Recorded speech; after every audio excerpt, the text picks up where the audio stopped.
नमस्कार, मैं कमलेश कबीर आपका एक बार फिर स्वागत करता हूं इस नए एपिसोड में। इस एपिसोड पर आए उससे पहले कुछ आप लोगों के लिए जरूरी सूचना। और जरूरी सूचना यह है कि अगर आपके दिमाग में सेकुलरिज्म का कीड़ा है या फिर आप जो है वो कट्टर कांग्रेसी है, तो इस वीडियो को यहीं आप छोड़ सकते हैं, क्योंकि इस वीडियो में हम कुछ इस तरीके की बात करने वाले हैं, हो सकता है आपको उससे तकलीफ हो। तो इसलिए मैं पहले ही जो है वो आपको, चाहे आप इसको चेतावनी समझे चाहे मेरा सुझाव समझे। और मैं क्यों कह रहा हूं? मैं इसलिए कह रहा हूं क्योंकि इस वक्त जिस तरीके से देश में सेकुलरिज्म का जो कीड़ा दौड़ता है बुद्धिजीवी लोगों को, मुझे लगता है कि वो सेकुलरिज्म का जो कीड़ा है वो इस देश के लिए कहीं ना कहीं जो है वो घातक भी हो सकता है। तो ये मेरा आपसे अनुरोध। उसके बाद अब हम आते हैं वीडियो के ऊपर। आज का ये वीडियो जो है वो है जम्मू कश्मीर से जुड़ा हुआ।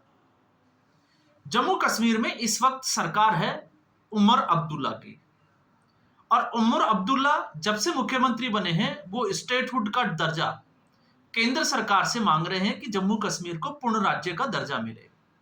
क्यों मिले? ताकि जम्मू कश्मीर की जो जितने भी जो शासन की इकाइयां हैं, चाहे वो पुलिस है या और कुछ है, उनके ऊपर नेशनल कॉन्फ्रेंस का कब्जा हो जाए, वो उसके अंडर में आए और फिर उसके बाद में जैसा वो चाहे वैसा वो करें। अब इसके साथ कुछ बुद्धिजीवी लोग वो भी इसमें जो है वो जुड़ जाते हैं। क्यों जुड़ जाते हैं? अभी हम आते हैं उस घटना का जिक्र भी करते हैं। 22 अप्रैल सबको याद है, पहलगाम अटैक हुआ। पहलगाम अटैक के बाद में उस घटना के दूसरे दिन जम्मू कश्मीर के व्यापारियों ने घड़ियालू आंसुओं की एक रैली निकाली और देश को यह समझाने की कोशिश की कि हमें बहुत तकलीफ हुई ऐसी घटना को लेकर, नहीं होना चाहिए था। उस वक्त भी हमने बात की थी, यह तकलीफ उस घटना की नहीं है, यह तकलीफ इसलिए है क्योंकि जो घूमने लोग जाते हैं जम्मू कश्मीर में, अब उनका बिजनेस ठप पड़ जाएगा। अब लोग जो है कुछ दिनों तक जम्मू कश्मीर नहीं जाएंगे, ये लोग बेरोजगार हो जाएंगे, इनकी दुकानें बंद हो जाएगी।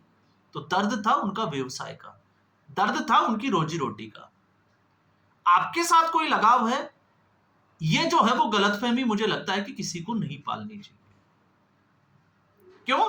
क्योंकि भारत सरकार कहे चाहे केंद्र सरकार कहे, लगातार प्रयास कर रही है कि जम्मू कश्मीर मुख्य धारा में वापस लौट आए। लेकिन जिस तरीके का रेस्पॉन्स मिलना चाहिए, क्या जम्मू कश्मीर की आवाम और वहां की जितनी भी जो राजनीतिक दल है वो इसको अपनाने के लिए या इसके समर्थन के लिए तैयार है? तो इसका जवाब मिलेगा बिल्कुल नहीं। क्योंकि आज भी ये देश जो है वो उसी समस्या से जूझ रहा है। अब आप इसको कश्मीरियत कहिए, जमहूरियत कहिए, अगर आपको पसंद है तो आप कुछ भी कह सकते हैं, लेकिन सिर्फ और सिर्फ कहने में और किताबों में ये बातें अच्छी लगती है। आज भी कुछ ऐसे लोग हैं जो रहते यहां है, खाते इस देश का है, लेकिन गाते जो है वो अपने कौम का है, अपने समुदाय विशेष का है। अब मैं ये क्यों कह रहा हूं, इसका क्या संदर्भ है, उसकी भी हम बात करेंगे। तो अभी एक घटना घटी कश्मीर यूनिवर्सिटी के पास में, एक मस्जिद है हजरत बल मस्जिद। हजरत बल मस्जिद में एक हॉल जो रिनोवेट किया गया मस्जिद से जुड़ा हुआ, उसके ऊपर एक स्टोन लगाया गया।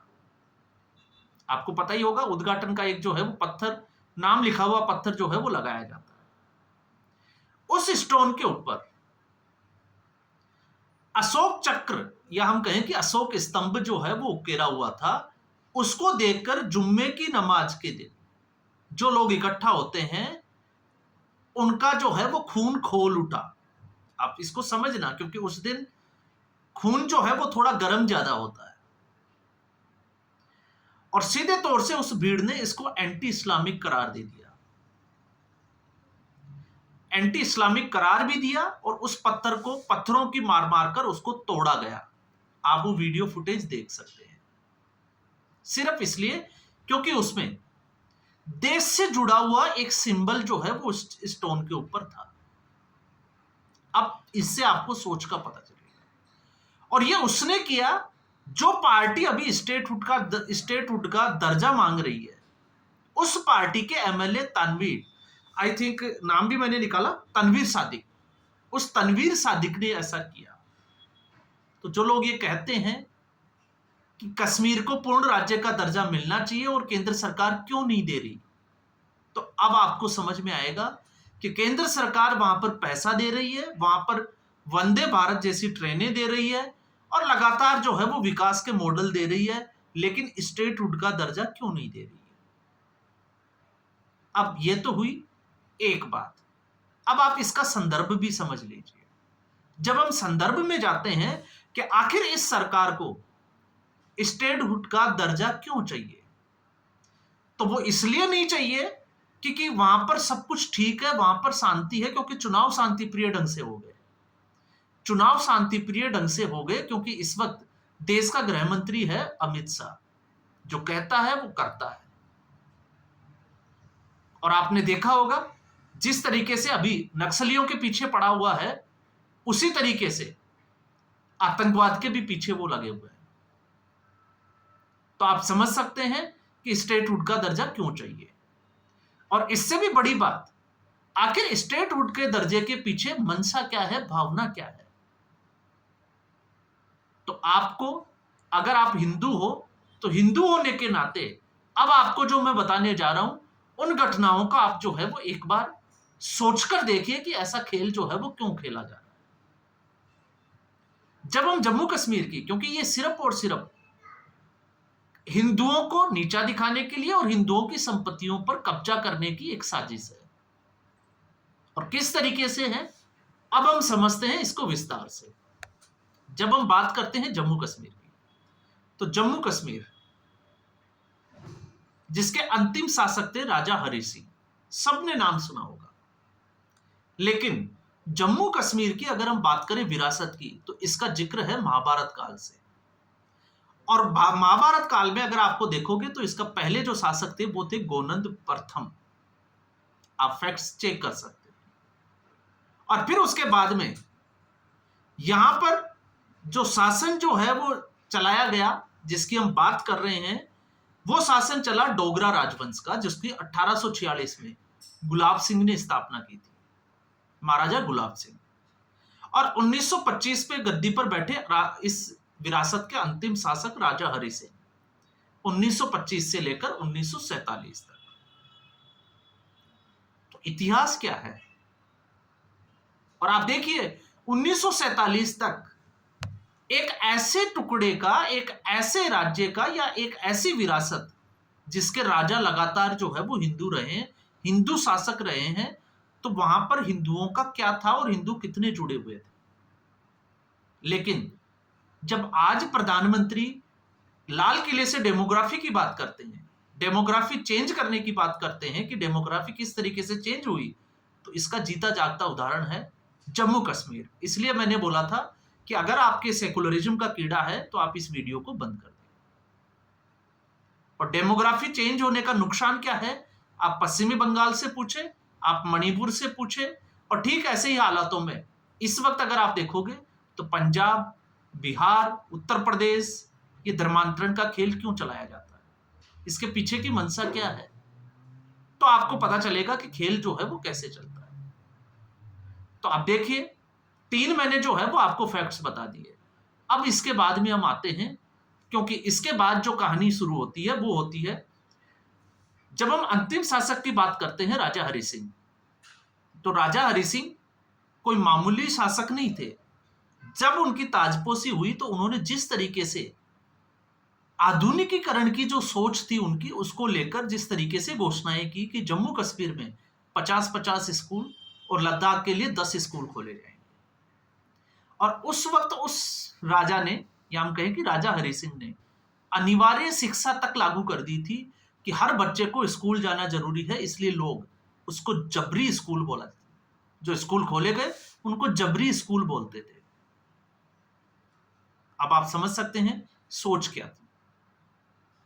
उस वक्त विवाह की न्यूनतम जो आयु थी लड़कियों के लिए 14 साल और लड़कों के लिए 18 साल। यह भी राजा हरि सिंह ने किया था। 1932 में दलितों के लिए मंदिर खोल दिए गए थे।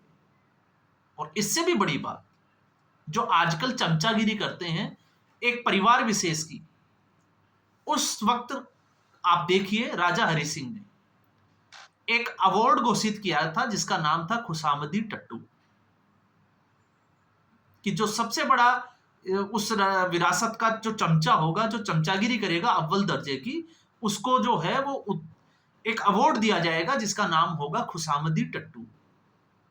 तो आज बहुत सारे, अगर आज के संदर्भ में राजा हरि सिंह होते तो मुझे लगता है कि बहुत सारे खुशामदी टट्टू अवार्ड जो है वो उनको देने पड़ते, क्योंकि यही खुशामदी टट्टू 1947 में फिर इसका जो है वो उदाहरण मिलेगा। और किस तरीके से उसका भी मैं जिक्र जो है वो जरूर करूंगा, लेकिन उससे पहले और भी कुछ तथ्य जो है वो मैं आपके सामने रखूंगा। एडवर्ड वैकफील्ड और एक बुक है कश्मीरी फाइट्स फॉर फ्रीडम, ये उनके हवाले से बोल रहा हूं क्योंकि एक अंग्रेज थे, ब्रिटिशियर्स, और ये इनका ही जो है वो लिखा हुआ था जो सारी बातें मैंने बोली। इसलिए आप मेरी बात पर जो है वो भरोसा ना करके कश्मीरी फाइट्स फॉर फ्रीडम जो बुक है आप उसको जरूर देखें। और इससे पहले जो मैंने जिक्र किया कि राजा हरि सिंह ने क्या किया, तो एच.एल. सक्सेना की एक बुक है द ट्रेजेडी ऑफ कश्मीर, आप उसकी स्टडी करें, उसमें ये सारे फैक्ट्स जो है वो मिल जाएंगे। 2 किताबों का मैंने जिक्र किया है। और उसके बाद में अगर आप देखोगे तो हेयर एप्रेंट जो राजा हरि सिंह के बेटे करण सिंह की लिखी हुई है, और उसमें साफ तौर से जो है वो कुछ दुश्मनों की बात की गई है कि राजा हरि सिंह के दुश्मन कौन थे। पहले थे ब्रिटिशर्स, क्योंकि राजा हरि सिंह कभी भी ब्रिटिशर्स की खुशामद नहीं करते थे सीधे तौर से। दूसरा उन्होंने बात की कश्मीर, ये बड़ी इंटरेस्टिंग स्टोरी है। सॉरी, कांग्रेस। और कांग्रेस भी कैसे, क्योंकि उस वक्त जवाहरलाल नेहरू और शेख अब्दुल्ला की मित्रता के चर्चे जो है वो बड़े प्रचलित थे। तो अब आपको थोड़ा सा जो है वो समझ में आ जाएगा कि अभी जिस उमर अब्दुल्ला की बात कर रहे हैं हम उनके दादाजी की बात कर रहे हैं, शेख अब्दुल्ला, कि किस तरीके से जवाहरलाल नेहरू और शेख अब्दुल्ला ने एक बड़ी साजिश के तहत कश्मीर पे जो है वो सारा कुछ पलट कर रख दिया। और यहां तक कि राजा हरि सिंह को कश्मीर छोड़ना तक पड़ा। और सत्ता किसको दे दी गई आजादी के बाद? अब्दुल्ला परिवार। तो इसलिए मैंने कहा था कि खुशामदी जो टट्टू है, अगर उसका अवार्ड मिलता तो इस वक्त आप सोचकर देखिए कि किस तरीके से वो आगे बढ़ता। और इसके अलावा एक और जो है वो दुश्मन था, वो था मुस्लिम लीग। और 1947 के संदर्भ में जब भारत आजाद हुआ तो आपको इसकी जो है वो कहानियां भी मिलती होगी सुनने को, किताबें पढ़ी है तो किताबों में भी, कि जिस तरीके से राजा हरि सिंह के सामने 2 ही ऑप्शन थे, या तो भारत में विले, भारत की सेना से सहायता मांगे, या फिर पाकिस्तान में अपने आप को जो है वो विले कर दे। वो दोनों ही नहीं चाहते थे। लेकिन राजा हरि सिंह की जब हम जीवनी को पढ़ते हैं तो वो जवाहरलाल नेहरू के ऊपर हमेशा शक करते थे। मतलब आप कह सकते हैं कि जवाहरलाल नेहरू के ऊपर भरोसा ही नहीं था। इसलिए आपको यह भी जानकर हैरानी होगी कि जब सरदार वल्लभ भाई पटेल ने इसकी जिम्मेवारी किसको दी थी? आरएसएस के उस वक्त के सरसंघ संचालक, और फिर उनकी जाकर जो है वो मुलाकात होती है, तब जाके भारत के विलय पत्र पे राजा हरि सिंह सिग्नेचर करते हैं। तो ये था 1947 तक का दौर। अब हम आते हैं 1990 के दौर में। 1990 में जिस तरीके से हिंदुओं को पलायन करने के लिए मजबूर किया गया, कश्मीरियत जो है वो कहते हैं कि दिल खोलकर बाहर निकल रही थी, जमहूरियत बाहर निकल रही थी, और गंगा जमुनी तहजीब, और जोर जोर से जो है वो मस्जिद की माइकों से चिल्ला चिल्ला कर कह रही थी कि हिंदुओं तुम लोग जो है वो कश्मीर छोड़ दो, वरना तुम्हारी हत्या कर दी जाएगी और महिलाओं के साथ जो है वो बलात्कार किया जाएगा। और ऐसा हुआ भी 1990 के दौर में। और सरकार किसकी थी मुझे कुछ ज्यादा बताने की जरूरत जो है वो है नहीं। और फिर उसके बाद में यही सरकार, फारूक अब्दुल्ला की सरकार 2001 में एक एक्ट लेकर आती है, बिल पास करती है, रोशनी एक्ट। रोशनी एक्ट क्या कहता है? रोशनी एक्ट ये कहता है कि जो अवैध जमीनें हैं जिनके ऊपर जिसका कब्जा है, अब उनका नामकरण हो जाना चाहिए, उनको वैध घोषित कर दिया जाना चाहिए कुछ नॉमिनल चार्जेस के ऊपर। और वो नॉमिनल चार्जेस किसके काम आएंगे? औद्योगिकरण के लिए, या हम कहें कि बिजली उत्पादन के लिए। लेकिन बड़ी ही चालाकी से डेडलाइन कितनी दी गई? 1990 की, क्योंकि 1990 में जो हिंदुओं की कश्मीर में छोड़ी हुई जो विरासत थी, जो जमीनें थी, उसके ऊपर कब्जा करना इसका प्रमुख मकसद था। और इसको लेकर लगभग जो है वो कहते हैं कि 1.25 लाख हेक्टेयर जो जमीन थी वो हिंदुओं की कब्जा करने का भरपूर कोशिश की गई। हालांकि ये मामला जो है वो कोर्ट में गया और तत्कालीन जो अभी सरकार चल रही है, केंद्र सरकार या भारतीय जनता पार्टी की जो सरकार है, उसने उसके ऊपर रोक लगा दी। सरकार अपनी जमीनें जो है वो वापस भी ले रही है, लेकिन वो चाहे चरागाह या सरकारी जमीनें, लेकिन अभी भी हिंदुओं को उनका हक नहीं मिला है। और जब हम नियत की बात करते हैं तो मैं आपको फैक्ट्स भी चेक कर सकते हैं। जो कश्मीर से जो हिंदू विस्थापित हुए, क्योंकि राजा हरि सिंह भी जम्मू में आकर बस गए थे, तो उनको जम्मू में जम्मू डेवलपमेंट अथॉरिटी की तरफ से मुट्ठी एक नामक जगह है जम्मू की, वहां पर इन लोगों को एक विस्थापितों की कॉलोनी बसाई गई। ये लोग वहां रोजगार करने लगे। और जब उमर अब्दुल्ला की अभी सरकार बनी तो सरकार ने अतिक्रमण हटाने के बहाने सबसे पहले इन विस्थापित कश्मीरियों की, या हम कहें कि हिंदुओं की दुकानें तोड़ी। मामला उठा नहीं। क्यों नहीं उठा?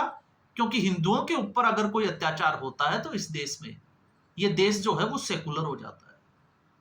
जबकि शर्जिल इमाम और उमर खालिद जैसे लोगों को जमानत नहीं मिलती तो एक वर्ग जो है वो खड़ा हो जाता है ये बताने के लिए, ब्लैकमेलिंग करने के लिए, क्योंकि ये मुस्लिम समुदाय से आते हैं इसलिए इनको जमानत नहीं दी गई है। तो ये है हमारे देश की सोच और किस तरीके का खेल खेला जा रहा है। और आज भी ये तो आप धारा 370 को आप छोड़ दीजिए, इसके अलावा अगर आप समझने की कोशिश करोगे तो आप देखिए कि केंद्र सरकार अगर विकास कार्यों के लिए जम्मू कश्मीर में पैसा भेजे और अगर वहां कोई घोटाला हो जाता है, उस पैसे को खा जाते हैं लोग, राजनेता, तो केंद्र सरकार उसकी जांच भी नहीं करा सकती। यह पावर भी केंद्र सरकार को नहीं थी। तो आप समझ सकते हैं कि कश्मीर की स्थिति कैसी है। और फिर हम उस संदर्भ में अपने आप को कहां देखते हैं।